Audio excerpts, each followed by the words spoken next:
Hey, what's up everybody? It's about 8:11, probably going on 8:12 by the time I start this. But you see, there's a question a lot of people probably have. In fact, it's a question even I have myself. And you're probably wondering why I have this mirror first. Well, I'll get into that in a minute because this has to do something with the question I'm going to talk about. But you see, one of the questions a lot of people have had, and they still have, even though they may have gotten some answers to it, if not some good answers, is why does HD rendering take so long to do? In other words, why does an HD video take so long to make? Well, that's a question even myself has had. You know, because I'm always wondering, why does it take an hour to 2 hours and sometimes 3 hours for a video, for an HD video to be completed? Why does it take so long for an HD video to be rendered and to make? Well, you know what's funny about this is it all depends on the software. Now, one of the most popular softwares around when it comes to wanting to make HD videos, either 720 or 1080s, is the Sony Vegas programs, especially the more latest ones. See, Sony Vegas allows you to actually create HD videos. Now, like me, if you create fan vids, it allows you to create high definition fan vids. Now, you might ask yourself, well, what's so different between a regular standard fan vid and a high definition fan vid? Well, a high definition fan vid, compared to a standard one, takes some of those rectangular pictures. Like, let's say you know, you've noticed that a lot of my videos have been, a lot of my fan vids have been Sonic related. Well, sometimes it'll take that very video that I'm talking about. It'll take one of those very rectangular pictures, let's say, out of one of the issues of Sonic the Hedgehog, and basically expand it to even higher. I mean, if you take a look at some of my earlier fan vids, where I've used, let's say, a panel from issue 124 panel, where Sally's asking Sonic if he's ready to pop the question, and he says, "Am I ever?"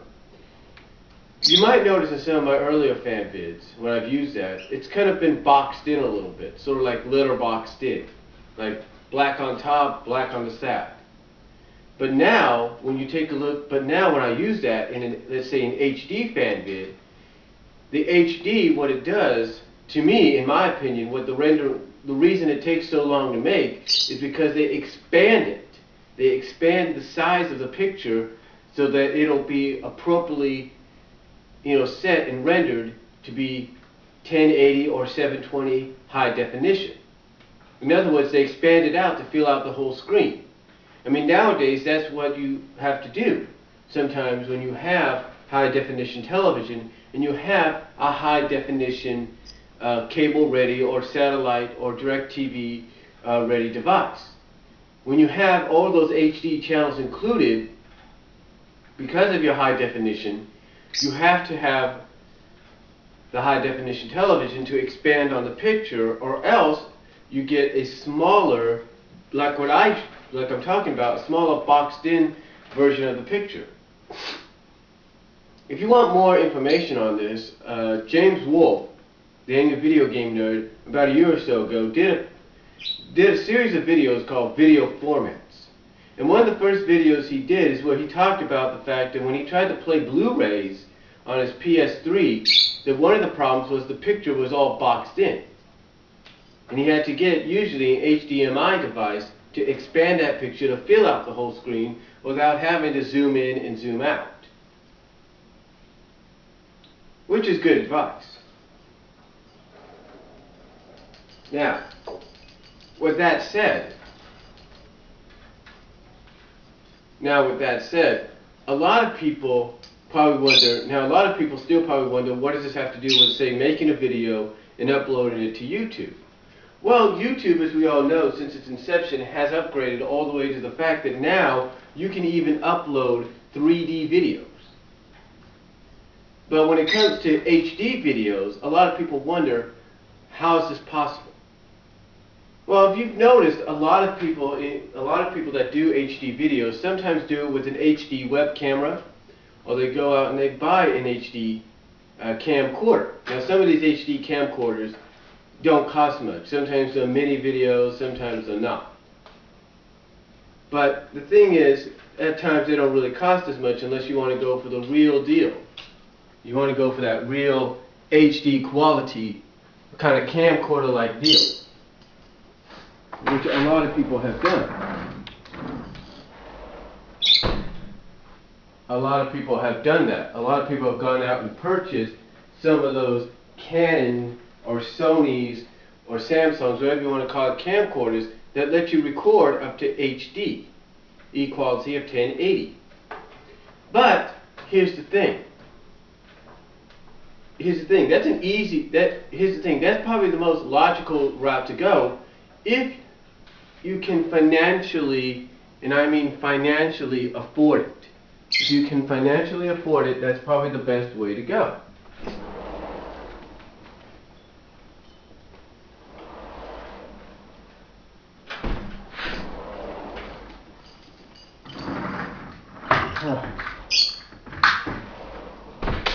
Sorry for that, my dog likes to play games, or I guess likes to try to get attention by going out. Anyway, logically that would be the best choice to go, but financially it all depends on if you can afford it.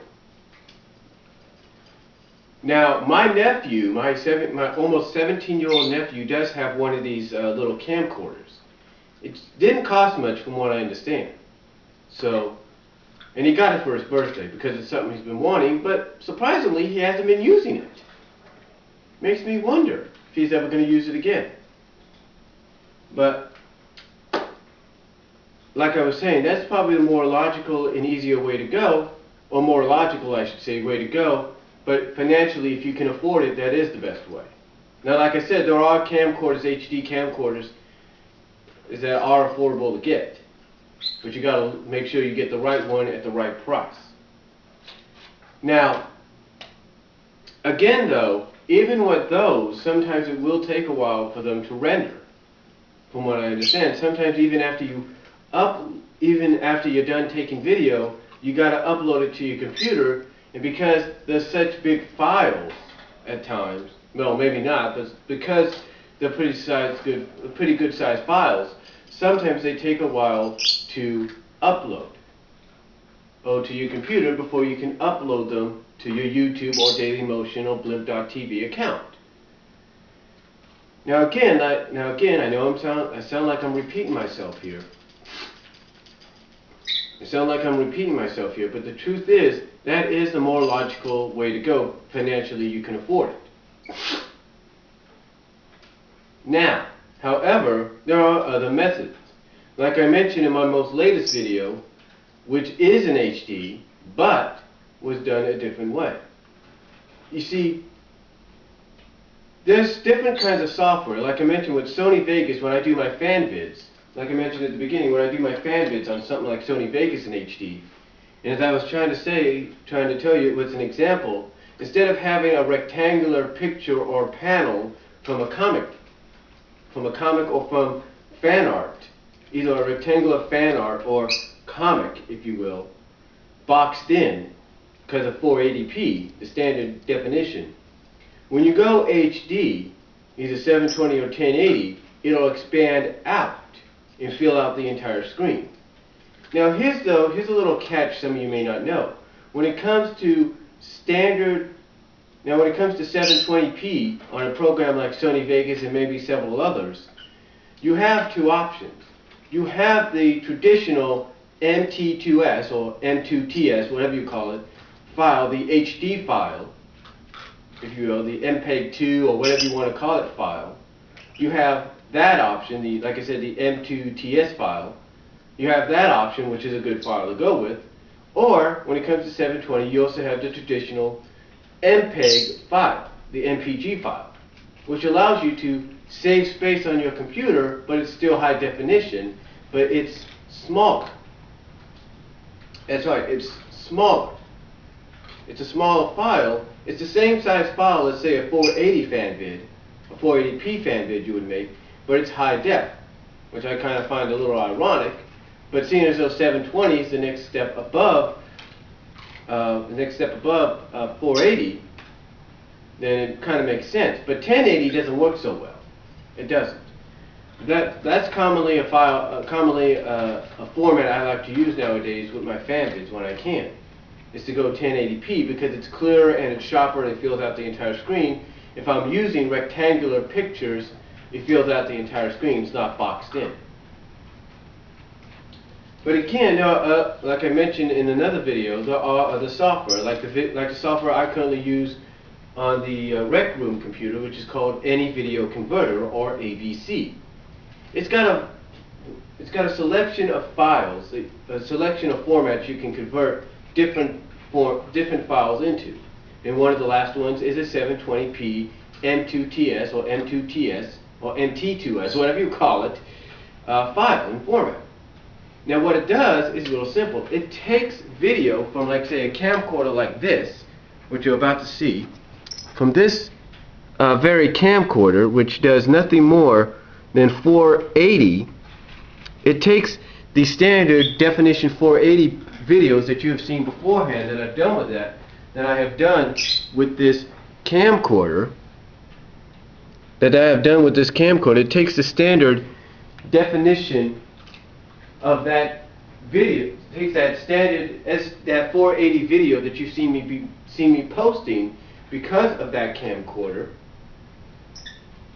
because of this very camcorder. And what it does is when I convert it, it expands the picture into 720 HD.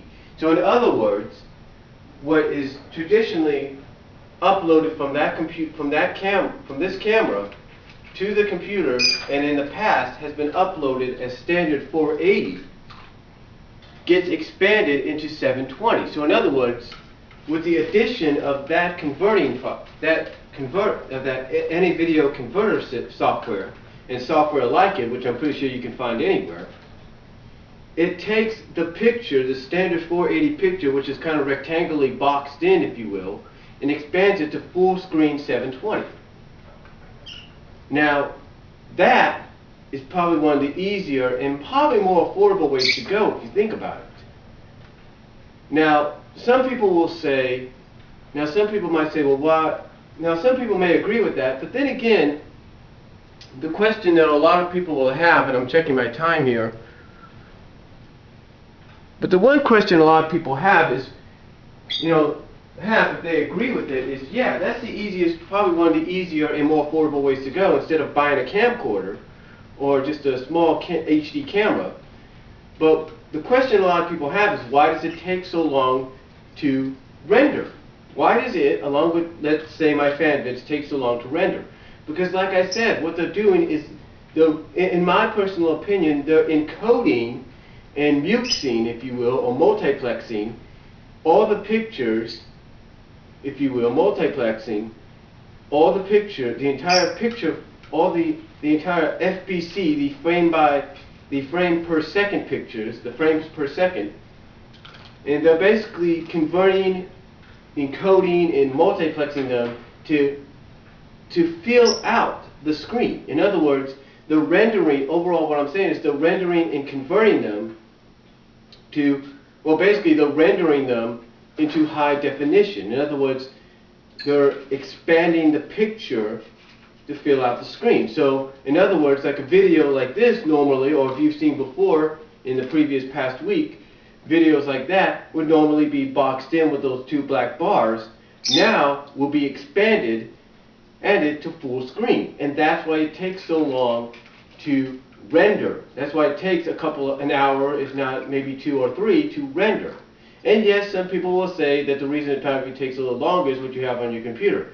That's not necessarily true. It's just the fact that they're converting it so that it expands and fills out your entire screen, as well as in the case of Any Video Converter and other software like it, it reduces the size of the file to save room on your computer. So in other words, let's say a QuickTime movie file, which these videos are,